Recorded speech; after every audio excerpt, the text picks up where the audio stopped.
आप जन्म लेते ही मृत हो गए थे, है ना।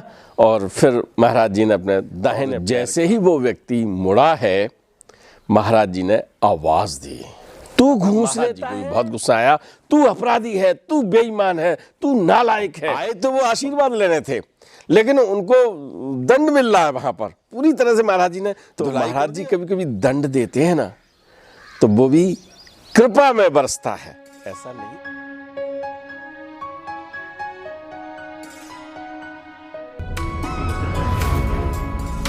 नमस्कार, आप देख रहे हैं धर्मदृष्टि पत्रिका का यूट्यूब चैनल दस्तक मीडिया। मैं विनोद शुक्ल आपको सुनाता हूं बाबा नीब करोली की अद्भुत गाथाएं।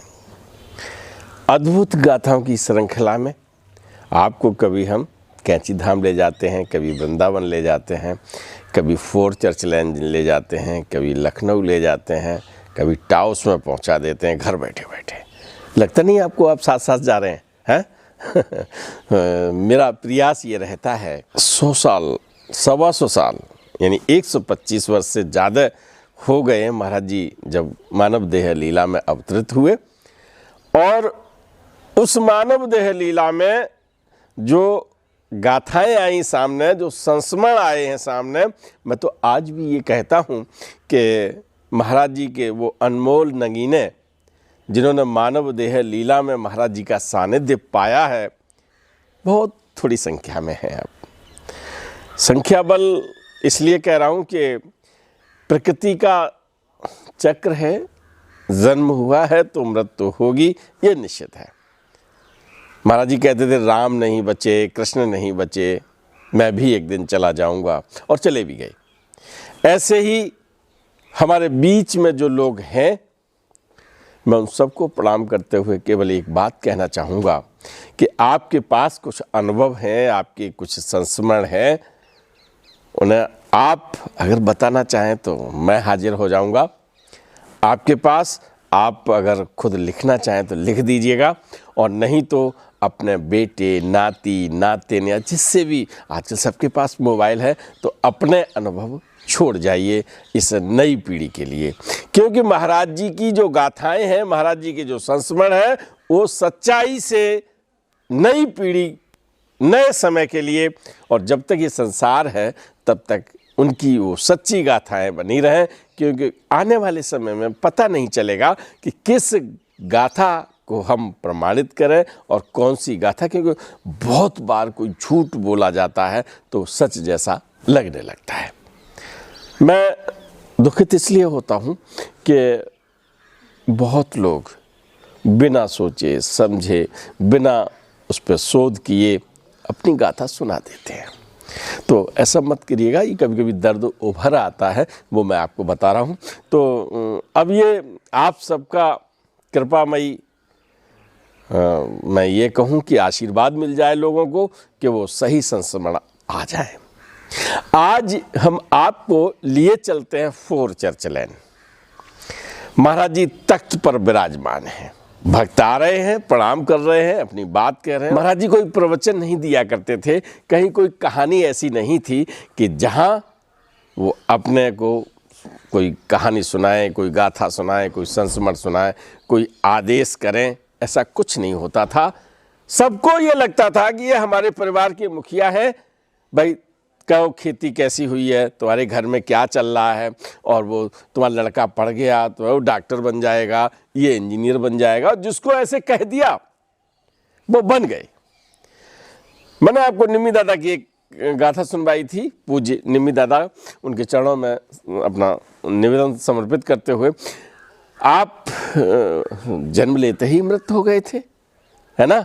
और फिर महाराज जी ने अपने दाहिने पैर का अंगूठा मुंह में लगाया था, आप चूसने लगे, और आज हम सबको आशीर्वाद देने के लिए भारत में भी रहते हैं और यूएसए में भी रह रहे हैं, है ना। तो ये सब चीज़ें चलती रही हैं। इनके अनुभव दादा से मैं जाऊंगा, उनके और अनुभव लेके आऊँगा, ठीक है ना। तो आज हम लिए चलते हैं आपको फोर्ट चर्च लेन, जहां महाराज जी तख्त पे विराजमान है, बड़ी भीड़ है, लोग अपनी अपनी बात कह रहे हैं। तभी एक सज्जन आते हैं और सज्जन ने देखा कि तख्त के चारों तरफ बहुत भक्त बैठे हैं, बाहर तक भक्त बैठे हैं, और दादा की नज़र गई। दादा ने कहा ये तो परिचित व्यक्ति हैं, और जैसे उन्हें भीड़ देखी तो बस उन्हें दूर से प्रणाम करके और मुड़ गए।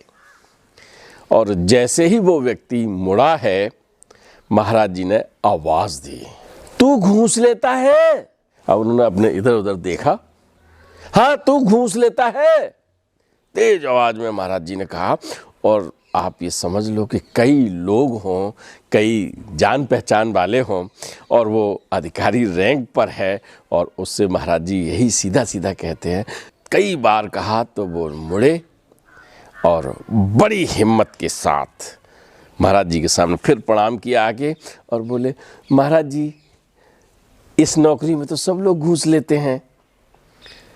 अब देखिए कुतर्क है ये, अगर कहीं कोई गलती है तो मान लेनी चाहिए, और वो बात जब कुतर्क में बदलती है तो सामने वाले को बहुत गुस्सा आता है। महाराज जी को भी बहुत गुस्सा आया, तू अपराधी है, तू बेईमान है, तू नालायक है, और बहुत सारी बातें उसके साथ कह डाली। वो बातें हम कैमरे में नहीं बताएंगे, कहा करते थे वो, और जो लोग महाराज जी के समय के वो जानते हैं। और उन्होंने बड़े संबोधन कर दिए, बड़ी डिग्रियां दे दी उसको, अपराधी है, बेईमान है, और सब करके। अब जब महाराज जी का ये स्वरूप देखा, वो आया तो इसलिए था कि वो सस्पेंड चल रहा था उस समय, उसको रिश्वत लेने के ही आरोप में उसे सस्पेंड कर दिया गया था। और सस्पेंड करते समय समझ लो वो महाराज जी से आया था, और ये पूछने आया था कि महाराज जी अब हम कब बहाल हो जाएंगे, कैसे हो जाएंगे। लेकिन वो तो कुछ हुआ नहीं, उल्टा महाराज जी ने ये सबको बता भी दिया, सबको पता भी नहीं था, सबको बता भी दिया, और अपनी ही नज़रों में वो आबकारी इंस्पेक्टर गिर गया। अब जिस तरह से महाराज जी कह रहे थे कि तू अपराधी है, बेईमान है, तो वो अंदर से कब सा गया। और देखता क्या है कि उसी समय वहीं पर उसके कमिश्नर, आबकारी कमिश्नर IAS केहर सिंह भी बैठे हैं। महाराज जी के अनन्य भक्त रहे हैं, वो भी बैठे हैं। अब तो कमिश्नर से इंस्पेक्टर, अब तो अधिकार मतलब जो पद है वो भी ऊपर और नीचे हो गया, और वो अधिकारी है, उसके सामने महाराज जी ने ऐसा कह दिया। और हम तो अब खुद भी ये कह बैठे कि हमारी नौकरी में तो सब लेते हैं घूस। अब वो एकदम ऐसे गिर, जैसे ही उसे झटका लगा, वहाँ लोग बैठे थे, उन्होंने उसे पकड़ लिया। इंस्पेक्टर साहब की स्थिति ऐसी हो गई कि अब वे अपने अर्ध बेहोशी जैसी अवस्था में आ गए।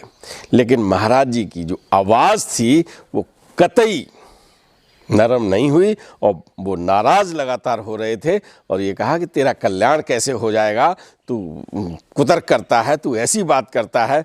और अब आए तो वो आशीर्वाद लेने थे, लेकिन उनको दंड मिल रहा है वहाँ पर। पूरी तरह से महाराज जी ने धुलाई कर दी, और धुलाई ऐसे समय की, अब आगे कहीं मान लीजिए अपने अधिकारी के पास जाएंगे तो हम कहेंगे साहब हमने रिश्वत नहीं ली, वहाँ नहीं बोलेंगे, ये तो भगवान का दरबार है, तो यहाँ बोल दिया कि यहाँ तो हमारी नौकरी में सब लोग लेते हैं रिश्वत। लेकिन उनके कमिश्नर भी वहीं बैठे हैं, और उनके सामने भी स्वीकारोक्ति जो हो गई, उससे वो बहुत बेचैन हो गया।